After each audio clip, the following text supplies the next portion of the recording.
How America's most incompetent leader found his perfect enablers. There's a sinking feeling that grips you when you watch something sacred being destroyed in real time.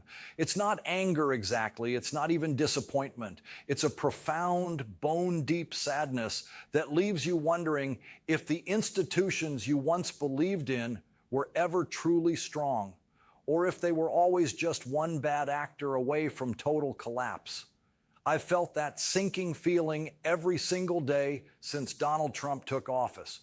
Not because I'm surprised by his behavior, we all knew what he was, but because I've watched, helpless and horrified, as the very people whose job it is to challenge him have instead become his most loyal servants. Let me tell you what I witnessed today. Let me paint you a picture of American democracy in its most pathetic, most degraded form.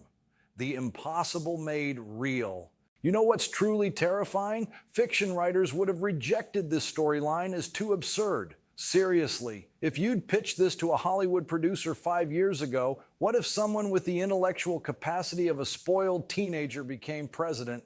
They would have laughed you out of the room, not because it couldn't happen, but because the follow-up question would stump you.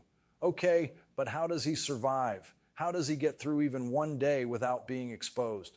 I spent 7 years writing for The West Wing, 7 years crafting stories about a president, brilliantly portrayed by Martin Sheen, who embodied wisdom, intellect, and moral clarity. President Josiah Bartlett wasn't just smart, he was curious. He asked questions because he genuinely wanted to understand the world around him. And here's what I learned from writing that show. If I ever had to write an unintelligent president, and I mean truly fundamentally unintelligent, I'd have to surround him with brilliant people. Chief of Staff, genius. Secretary of State, Rhodes Scholar, press secretary, communications wizard, and most importantly, I'd keep him away from cameras, away from questions, away from any situation where his profound limitations could be exposed. Because surely, the White House press corps would destroy him within hours. I was so wrong. The great collapse of accountability. Here's what nobody predicted, that America's least qualified president would coincide with America's most spineless group of White House journalists. It's like a cosmic joke. The universe looked at our democracy and said, you know what would be hilarious? Let's give them the worst possible leader and take away their watchdogs at the exact same time. Now, before you think I'm painting everyone with the same brush, let me be crystal clear. There are exceptional journalists in that press corps. Talented, dedicated professionals who understand their sacred duty. But here's the heartbreaking truth. They rarely get to ask Trump anything because the system has been corrupted. The access has been weaponized, and Trump has figured out how to turn these reporters into exactly what he needs them to be. Accessories. That word has two meanings, doesn't it? There's the legal definition, someone who aids in a crime. And there's the fashion definition, decorative items that complete an outfit. Trump has masterfully transformed White House reporters into both. He parades them around like designer handbags. Look, he seems to say, I'm so transparent, I let the media in. But it's theater, elaborate, expensive, utterly meaningless theater. He doesn't answer questions. He performs around them. And the reporters, desperate to maintain their access, desperate to keep their press passes, desperate not to be the next journalist banned from the White House, play along. They've become accomplices in their own irrelevance. The cabinet room catastrophe. Today's cabinet meeting was a masterclass in humiliation. Not Trump's humiliation. He's incapable of shame. No, this was the humiliation of American journalism itself. It started with a legitimate question, a good question, actually, a brave question. Who authorized the pause on weapons shipments to Ukraine last week? This is important. This matters. American military aid to a democratic nation under invasion by an authoritarian regime was suddenly frozen. Congress didn't know why. Ukraine's government didn't know why. Apparently, even Trump's own White House didn't know why. So the reporter asked the President of the United States, who made this decision? And Trump, I want you to really absorb this. Trump looked at her and said, I don't know. Why don't you tell me? Let that sink in.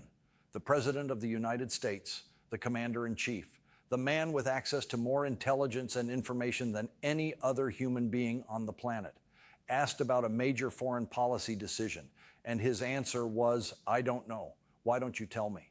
Think about what that reveals. Not just about Trump's ignorance, we already knew about that, but about his complete lack of shame, his absolute confidence that this was somehow a clever response, that turning his own incompetence into a smug one-liner was a victory. No president in American history, not one, has ever responded to a serious question with such contemptuous dismissal. Because every previous president understood that "I don't know" is an admission of failure when you're supposed to be the most informed person in the room.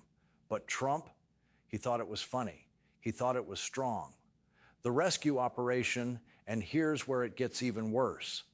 The reporter who asked the question tried to follow up. She attempted, weakly, quietly, but she tried to press the issue. And another reporter immediately jumped in with a completely different question about immigration, about agricultural workers, about anything, literally anything, other than the president's refusal to answer a critical question about American foreign policy. He rescued Trump, not intentionally, perhaps. Maybe he just saw an opportunity to get his own question in. But the effect was the same. Trump was allowed to escape, to move on, to pretend that "I don't know, why don't you tell me" was an acceptable response from the President of the United States. And nobody objected. Nobody shouted. Nobody said, "Excuse me, Mr. President, but that's not an answer." Nobody did their job. Want to know the most painful irony? That first reporter, the one who asked about Ukraine, she's the same journalist who built her reputation on being aggressive with Joe Biden.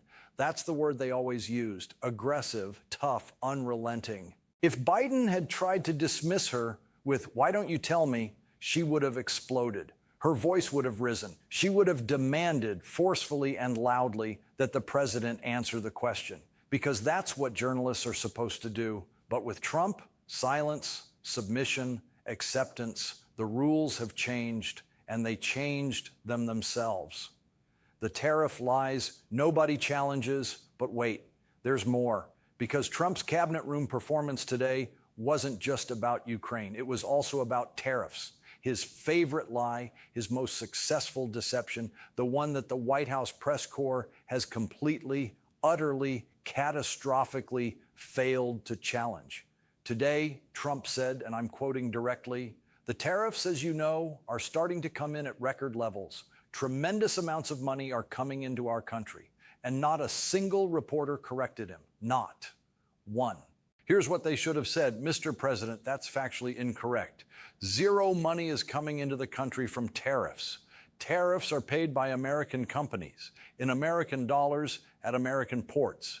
Those companies then pass the cost to American consumers through higher prices. Foreign countries don't pay tariffs. They never have. They never will. It's economically impossible." But they didn't say that. They let him lie again for the 100th time. For the 1,000th time. They sat there, notepads in hand, and let the President of the United States tell a fundamental, easily disprovable lie about how the economy works. The money Trump is talking about, it's in your wallet, your bank account, your retirement savings. It's the money you'll spend on higher prices for imported goods.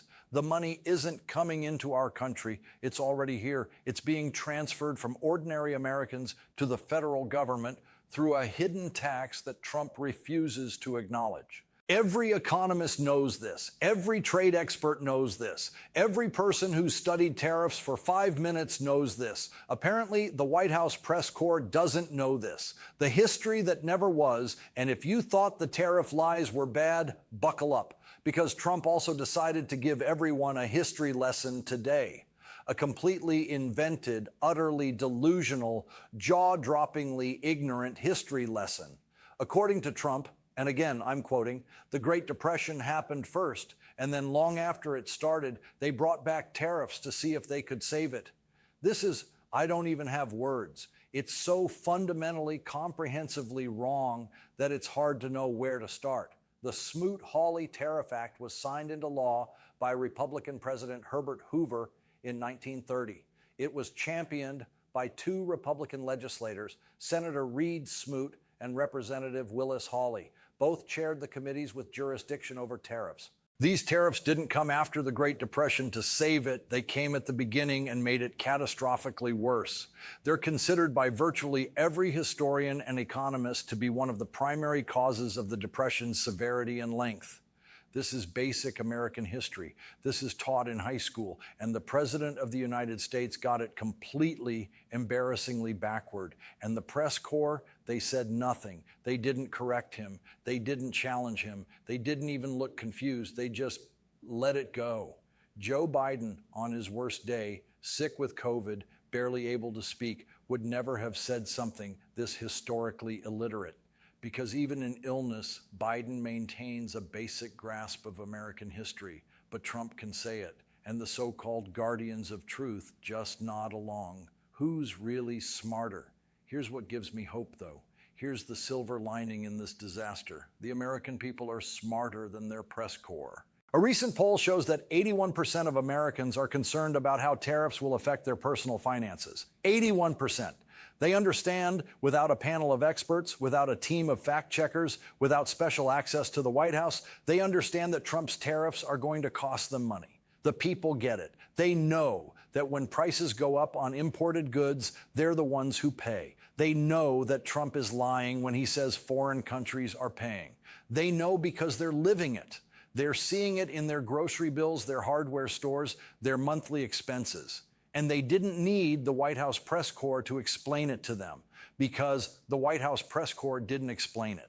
They couldn't explain it. Either they don't understand it themselves or they're too afraid to challenge Trump on it.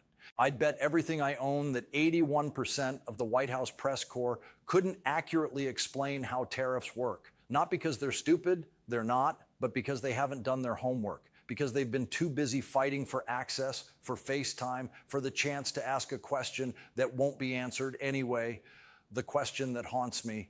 I keep imagining a scenario. It plays in my head like a nightmare I can't shake. What if Trump turned to a reporter and said, "Wait, why don't you tell me how tariffs work?" What would happen? Would there be dead silence? Would they stammer and deflect? Would they change the subject? Or would they finally find their voices? Would they stand up and explain clearly and forcefully that tariffs are taxes on Americans, that foreign countries don't pay them, that Trump has been lying about this for years? I want to believe they would. I want to believe that when directly challenged, when put on the spot, they'd rise to the occasion. But I've watched them too long. I've seen too many opportunities missed, too many lies unchallenged, too many moments where they could have been heroes and chose instead to be accessories. So no, I don't think they'd find their voices. I think they'd do exactly what they did today when Trump said, "I don't know, why don't you tell me about Ukraine?" They'd stay silent. They'd move on. They'd ask about something safer. This is what American journalism has become under Trump. Not a force for accountability, not a check on power, not a voice for truth, just accessories, decorative, complicit, silent. And that sinking feeling I mentioned at the beginning, it hasn't gone away. If anything, it's gotten worse. Because every day I watch this unfold, I realize that the institutions I thought would protect us, the free press, the Fourth Estate, the watchdogs of democracy, they're not coming to save us. They're too busy trying to save themselves. The question isn't whether this can continue. We already know it can. We're watching it happen. The real question is whether anyone in the press corps, in government, in the country will find the courage to make it stop. I'm still waiting for an answer.